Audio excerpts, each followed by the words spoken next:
Hello दोस्तों, कैसे हो आप सब। मैं आपका दोस्त रवि नेहरा स्वागत करता हूं आपका अपने YouTube channel Ravi Nehra classes में। दोस्तों, आप सभी को पता है कि हम सैलरी का चैप्टर कवर करते हुए चल रहे हैं और लास्ट क्लास में मैंने आपको लीव ट्रैवल कंसेशन के बारे में समझाया था, जहां हमने जाना था लीव ट्रैवल कंसेशन क्या होता है, वैल्यूएशन कैसे करते हैं और क्या क्या उसके अंदर हमें एग्जेम्पशंस मिल जाती हैं। अगर अभी तक आपने वो क्लास नहीं देखी है तो डिस्क्रिप्शन में मैंने उसका लिंक दे दिया है, वहाँ से जाके आप उस क्लास को देख सकते हैं। आज जो हम टॉपिक करने वाले हैं वो रहेगा हमारा प्रोविडेंट फंड, और इस प्रोविडेंट फंड को हम इसी क्लास में कंप्लीट करेंगे। तो चलिए पहले इसका एक जनरल परसेप्शन समझ लेते हैं कि प्रोविडेंट फंड होता क्या है। बेसिकली हमारी जो इन्वेस्टमेंट होती है वो तीन गोल्स को ध्यान में रखते की जाती है। पहला तो वेल्थ की बिल्डिंग होनी चाहिए, हमारी वेल्थ बढ़नी चाहिए, हमें रेगुलर इनकम होनी चाहिए जब हम रिटायर हो जाए, और हमारी फैमिली जो है उसको प्रोटेक्शन प्रोवाइड होनी चाहिए। ये तीन जो है गोल होते हैं किसी भी इंसान के दिमाग में जब भी वो कोई इन्वेस्टमेंट करता है। तो आपको क्या है, सेपरेट अलग से कोई चीज़ खरीदनी नहीं होती यहाँ पर, मतलब आपको कहीं पर कोई अलग से इन्वेस्टमेंट नहीं करना होता। जहाँ पर भी एम्प्लॉय जॉब कर रहा होता है वहाँ पर ही एक फ़ंड क्रिएट किया जाता है जिसको बोला जाता है एम्प्लॉय प्रोविडेंट फंड। अब ये एम्प्लॉय प्रोविडेंट फंड बनता कहाँ पे है। सबसे पहली चीज़ आती है कि हमें ये पता हो कि किस कंपनी के अंदर एम्प्लॉय प्रोविडेंट फंड को जनरेट किया जाएगा। तो वो कंपनीज जहाँ पर 20 या 20 से ज़्यादा एम्प्लॉयज़ काम करते हैं वहाँ पर आपका प्रोविडेंट फंड क्रिएट किया जाता है। ठीक है।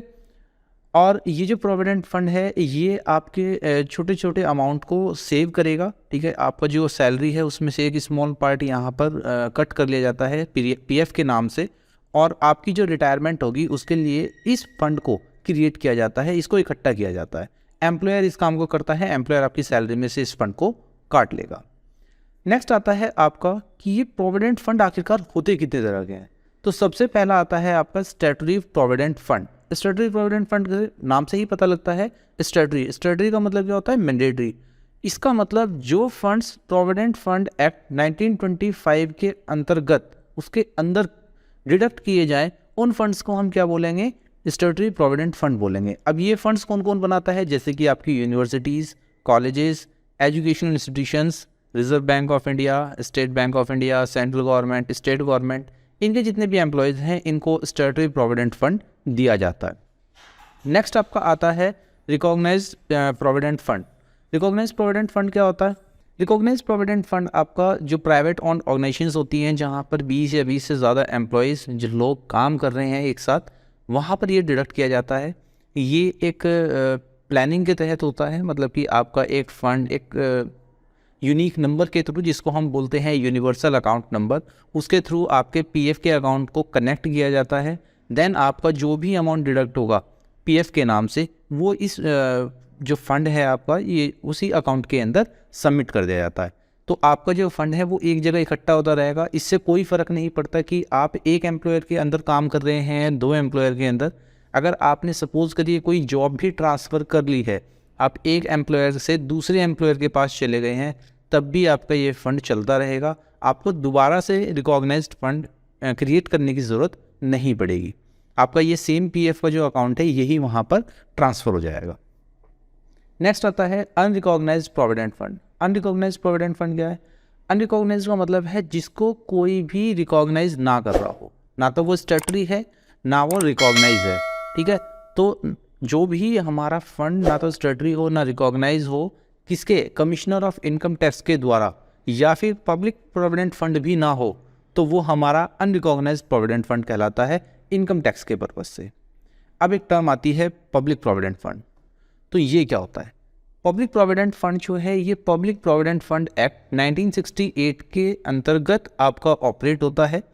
यहाँ पर आपको सुविधा दी जाती है, कोई भी सेल्फ इंडिविजुअल, एक आम आदमी यहाँ पर अपना अकाउंट खोल सकता है और इस अकाउंट के अंदर वो अपने पैसे सबमिट कर सकता है। एक सैलरीड पर्सन भी इस पीपीएफ के अंदर अपने फंड्स को कंट्रीब्यूट कर सकता है और इस फंड को ऑपरेट करेगा उसका एम्प्लॉयर। आपको मैं एक चीज़ बता दूं कि ये जो पीपीएफ होता है इसको इंसान लाइफ में एक बार ही कर सकता है, आप इसको बार बार नहीं ले सकते।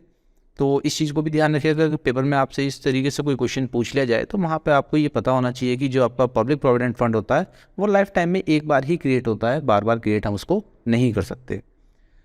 लास्ट में हमारा आता है कि अगर आपका कोई इंडिविजुअल है और वो कोई फंड क्रिएट करना चाहता है, ठीक है, बट वो माइनर है, तो माइनर के बिहाफ पे जो उसके गार्जियंस हैं वो भी यहाँ पर पीपीएफ उसके लिए ओपन कर सकते हैं। तो उम्मीद करता हूँ आपको जो ये टाइप्स ऑफ फंड्स थे, प्रोविडेंट फंड, ये आपको अच्छे से समझ में आ गए होंगे। चलिए अब बढ़ते हैं इनके कंपैरिजन की तरफ, जहाँ पर आपको जानना है कि कौन कौन सी बेसिक एलिजिबिलिटी है या एग्जम्पशंस लिमिट्स हैं जो हमें अपने क्वेश्चंस में, हमें अपने न्यूमेरिकल्स में यूज़ करनी है। तो एक टेबल आपकी स्क्रीन पे आनी शुरू हो जाएगी, इसको बड़े ध्यान से देखिएगा क्योंकि इसी टेबल के अंदर आपके वो सारे क्वेश्चंस छुपे हैं जो आपको एग्जाम्स में करने हैं।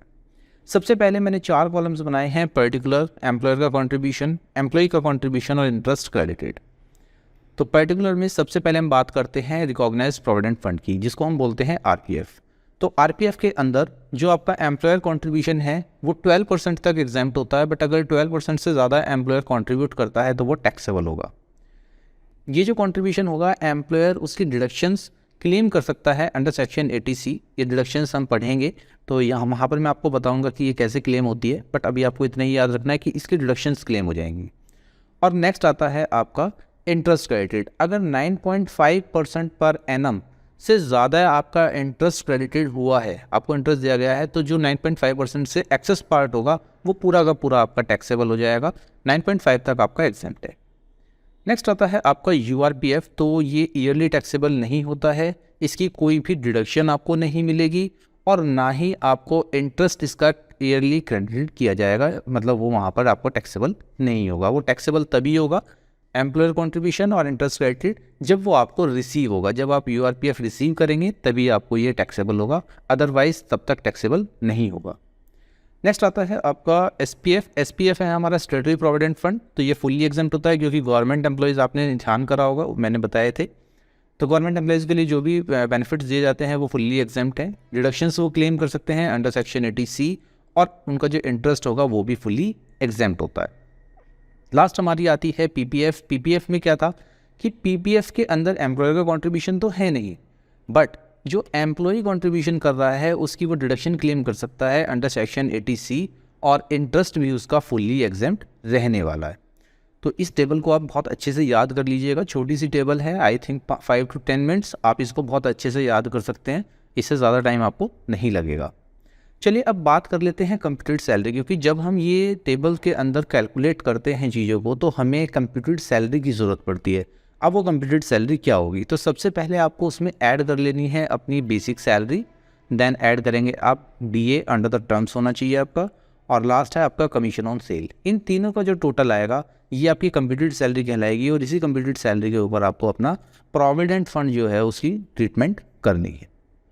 अब यहाँ पर एक बहुत इंपॉर्टेंट अमेंडमेंट आई थी जो कि फाइनेंस एक्ट 2020 में थी, काफ़ी पुरानी हो चुकी है, बट फिर भी मैं आप लोगों को यहाँ पर रिमाइंड करा रहा हूँ क्योंकि बहुत बच्चे होते हैं जो इस अमेंडमेंट को छोड़ के चले जाते हैं और क्वेश्चंस काफ़ी बार यहाँ से आता हुआ देखा गया है।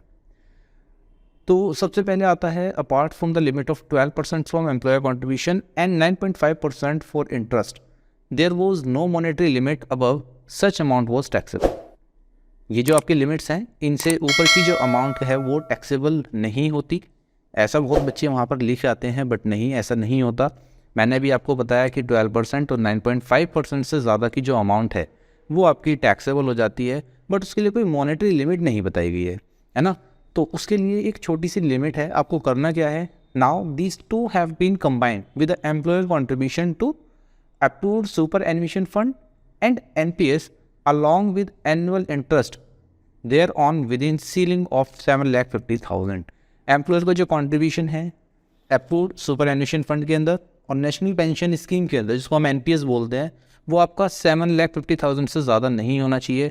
अगर वो ज़्यादा होगा तो वो आपका टैक्सेबल हो जाएगा।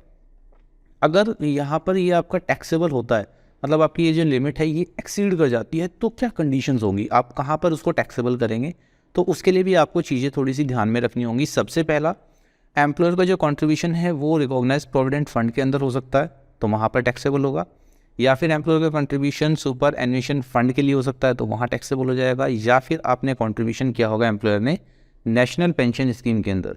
तो तीनों में से जहाँ पर भी उसका कंट्रीब्यूशन होगा वहीं पर आप इसको टैक्सेबल करेंगे, अदर हेड के अंदर आप इसको लेकर नहीं जाएंगे।